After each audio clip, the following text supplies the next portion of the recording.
So in this video, I'll be showing you how to use the Sony WH-CH720N headphones to play the next song or to play the previous song.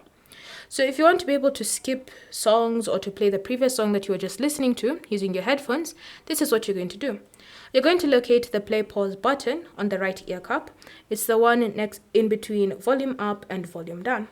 So now the functions for skipping to the next song or playing the next song is a double press. So you're going to just double press on the button and then it will switch to the next song and automatically start playing it.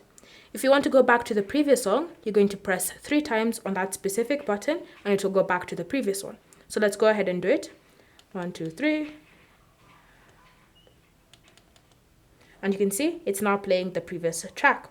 And so that is how you can use these specific headphones to play the next song or to go back to the previous song on your phone.